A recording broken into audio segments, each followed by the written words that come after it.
Alright, let's go to the chase as we look to the future of Wonder Man since it is getting renewed for a season 2 and where it blatantly stumbles. For one, I had to rewrite this video multiple times because originally I was going to focus on Simon and Trevor's relationship, but found that to be underwhelming.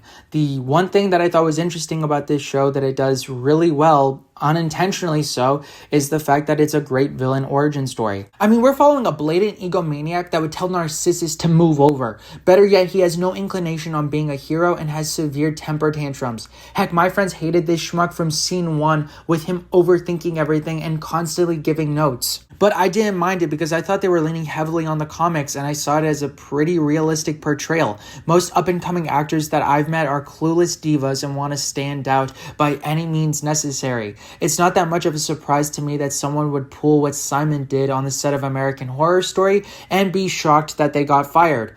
Granted, I think this scene could have been handled better, but honestly, I think that's the quote for this show. A great example of this is the main plot of the story. The writers clearly want to pitch to the audience that Damage Control needs to send Trevor to go undercover to get info on Simon because Simon is a superpowered threat that has been really good at hiding his powers. They need some hardcore evidence to lock this guy away. However, the problem is the show showcases multiple times of Simon not being able to control his powers, and the whole bringing Trevor in is utterly contrived. And don't you dare excuse this fact by stating that Damage Control is incompetent. That's simply bad writing and it does a disservice to your main antagonists. There's actually a way of fixing a lot of these issues, and it's even been presented in episode 6. You have Simon's outburst be in his mind rather than him acting on his impulses. I think this is at least an attempt at fixing one of my big issues with this show, which is Simon's performance feels quite stale. However, at least I could understand the idea that the show was going for because he's trying to hide his emotions. And heck, if that's how Simon is presented throughout the first 7 episodes, then when he cracks at the end of episode 7,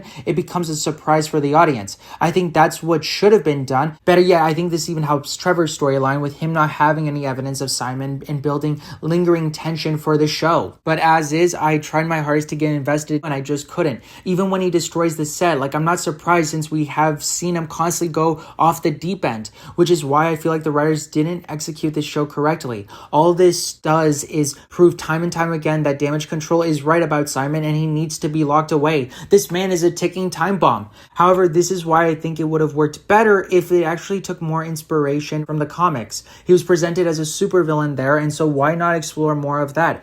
Have this show be villain focused on the origin of one of Marvel's future baddies. Obviously, you'll need to change some things around, especially the ending, but why not try to do something really different? They even have a really cool idea with Trevor coming back in this show as the Mandarin. Of course, they didn't fully commit to that. You're free and clear, that was the whole point. But what if they did? I think it offers more interesting storylines for future seasons and even reshapes a lot of Trevor's scenes in previous episodes, as well as the relationship between him and Simon. Don't get me wrong, Ben Kingsley is by far the best performance in this show, but his character isn't all that interesting, and if it wasn't played by Ben Kingsley, I think this show would have been even more forgettable than it already was. I mean, as a superhero show, I don't think it was all that super, and as a piece of television, I think that there's better content for people to be spending their time on. Even its attempts at poking fun at Hollywood are absolutely weak. I think this felt more like an ego-stroking show for people in Hollywood. I mean, freaking Franchise tried harder to poke fun at the establishment, and that show sucked.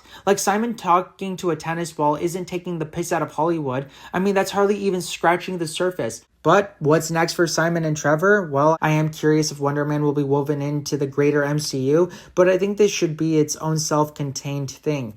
Likely, though, he's going to end up on the Avengers or I guess on the X-Men because some people theorize he might be a mutant.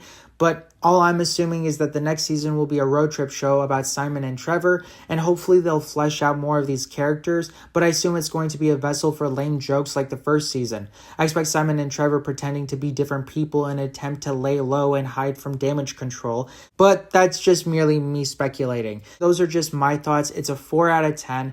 It doesn't really get better on a second viewing, and if anything, I just noticed more issues with it. And as always, watch, connect, and grow. I have always been the Mandarin, and you never saw me coming.